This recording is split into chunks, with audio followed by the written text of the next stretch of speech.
Quando a gente fala em diversificação internacional, quase todo mundo pensa nos Estados Unidos. Mas existe uma pergunta que eu raramente vejo sendo feita. Será que faz sentido um investidor brasileiro concentrar praticamente toda a sua exposição a mercados emergentes apenas no Brasil? Foi tentando responder essa pergunta que eu comecei a estudar a Indonésia. E uma coisa me chamou muita atenção. Enquanto a economia do país continuava crescendo perto de 5% ao ano, a sua bolsa acumulava uma queda expressiva. Normalmente, essas duas histórias caminham juntas. Quando isso não acontece, vale a pena investigar. Eu sou o Alê e no vídeo de hoje nós vamos entender por que isso aconteceu, se o mercado está enxergando riscos reais ou exagerando no pessimismo e principalmente o que esse caso pode ensinar sobre como construir uma carteira mais diversificada. Então já deixa o seu like, se inscreve aqui no canal para me ajudar a chegar na meta de 1.000 inscritos e vem transformar a sua vida com investimentos. Quando a gente fala em diversificação internacional, quase todo mundo pensa imediatamente nos Estados Unidos. E eu concordo que isso faz muito sentido. Mas existe uma pergunta que raramente aparece nessa discussão. O que acontece com a nossa exposição aos mercados emergentes? Afinal, quem mora no Brasil já possui uma concentração enorme no próprio país. Recebe salário em reais, paga impostos aqui, depende da economia brasileira, muitas vezes possui imóveis no Brasil e ainda concentra boa parte dos investimentos locais em renda fixa ou bolsa. Mesmo quem investe lá fora frequentemente continua com praticamente toda a sua exposição a mercados emergentes concentrada em um único país, o Brasil. Na minha opinião, esse é um ponto que merece reflexão. Diversificar não significa apenas comprar ativos diferentes. Significa reduzir a dependência de um único conjunto de riscos. Isso vale também para mercados emergentes. A pergunta, portanto, não é se a Indonésia é melhor do que o Brasil.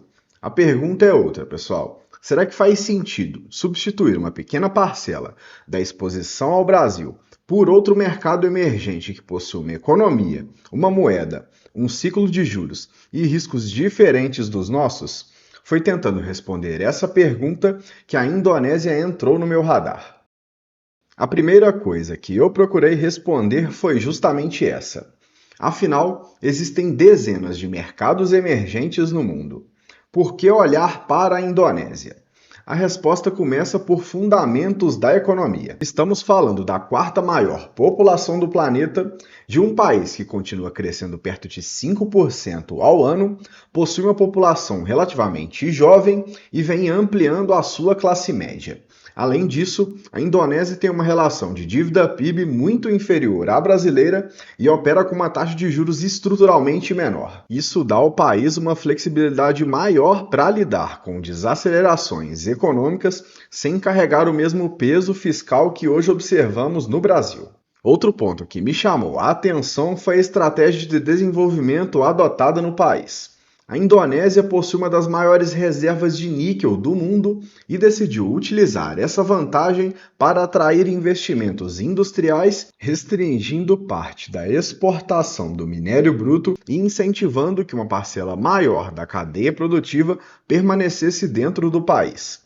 Nada disso significa que a Indonésia seja um investimento melhor do que o Brasil, pessoal, muito pelo contrário.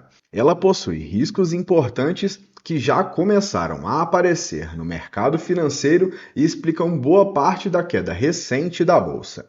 E é justamente aí que a história fica interessante. Porque, se os fundamentos parecem relativamente sólidos, por que tantos investidores resolveram vender ativos indonésios?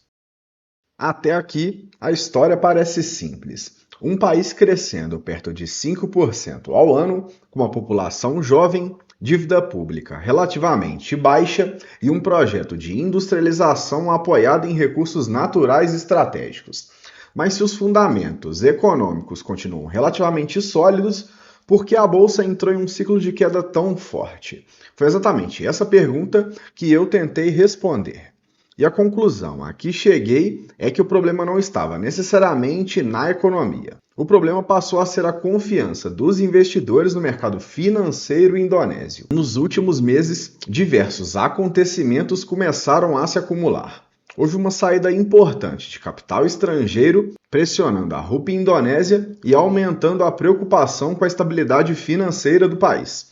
Ao mesmo tempo, a inesperada renúncia do presidente do BC deles trouxe novas dúvidas sobre a condução da política monetária. Como se isso não bastasse, a MSCI decidiu suspender novas inclusões de ações indonésias em alguns de seus índices, citando questões relacionadas à liquidez, ao baixo free float e à qualidade do mercado acionário.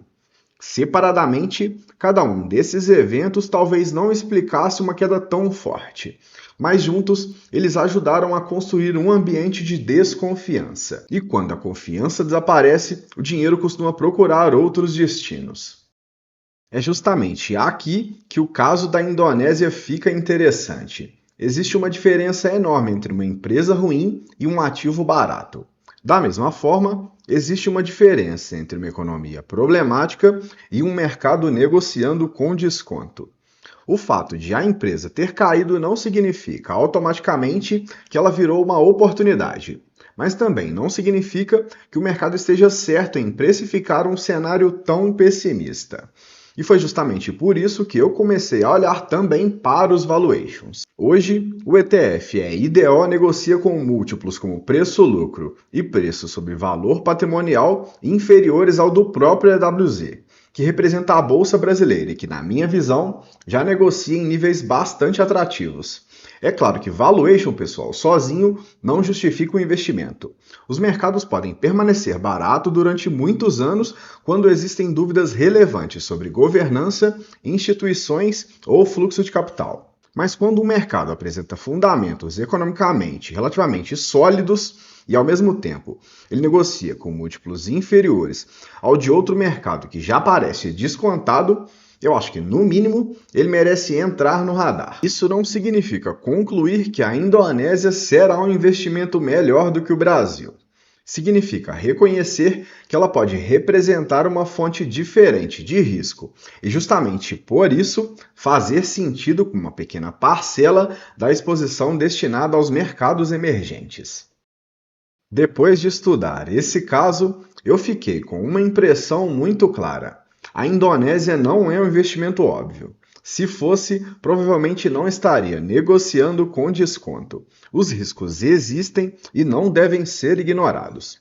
Ainda há dúvidas sobre a governança do mercado de capitais, a liquidez de muitas empresas, a capacidade de atrair novamente o investidor estrangeiro e até mesmo sobre a condução da política econômica nos próximos anos.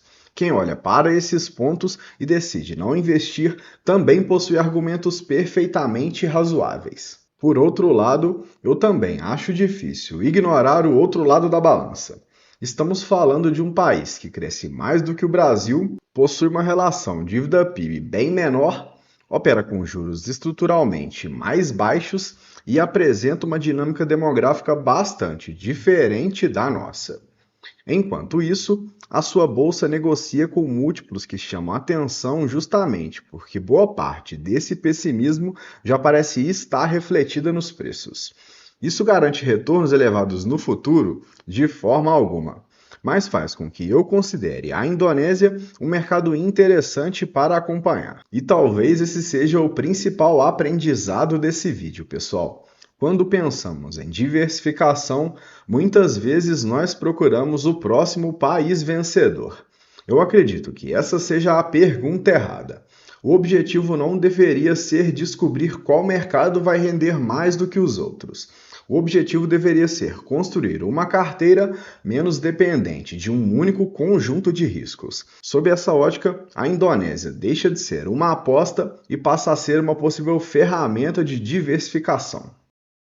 Se, depois de toda essa análise, você concluir que faz sentido ter uma pequena exposição à Indonésia, a maneira mais simples de fazer isso é através do ETF IDO, negociado na Bolsa de Nova York. Ele reúne empresas de diversos setores da economia indonésia e elimina a necessidade de abrir conta em uma corretora local ou selecionar ações individualmente. Ainda assim, é importante entender exatamente o que está sendo comprado.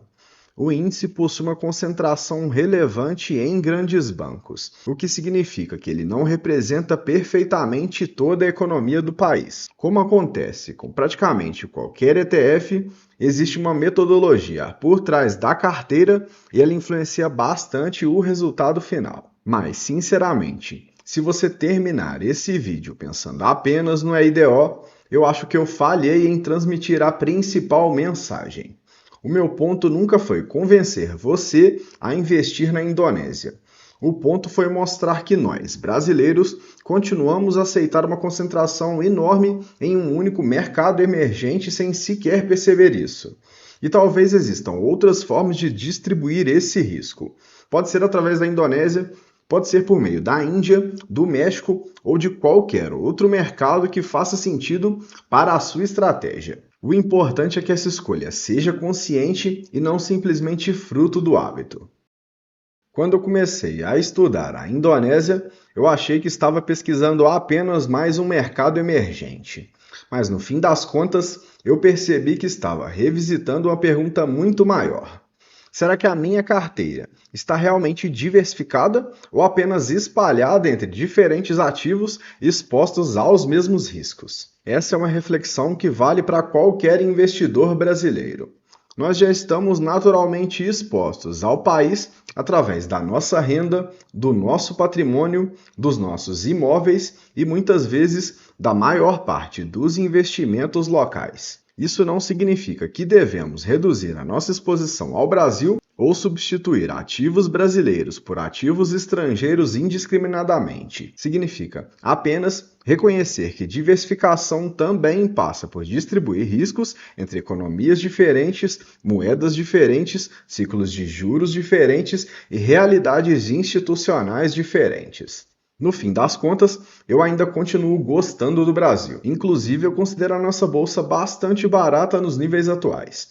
Mas isso não me impede de olhar para outros mercados quando eles apresentam características que podem complementar a carteira. Diversificar não é fazer uma aposta contra o Brasil, pessoal. É reduzir a dependência de que apenas uma economia dê certo ao longo das próximas décadas. Agora eu quero ouvir a sua opinião. Você acredita que faz sentido o investidor brasileiro substituir uma pequena parcela da sua exposição ao Brasil por um outro mercado emergente como a Indonésia? Ou você prefere concentrar toda essa parcela por aqui? Me conta nos comentários. Se você gostou dessa análise, deixa o like, se inscreve no canal e compartilha esse vídeo com alguém que também gosta de pensar em investimentos além do óbvio. Um grande abraço e, como sempre, bons investimentos!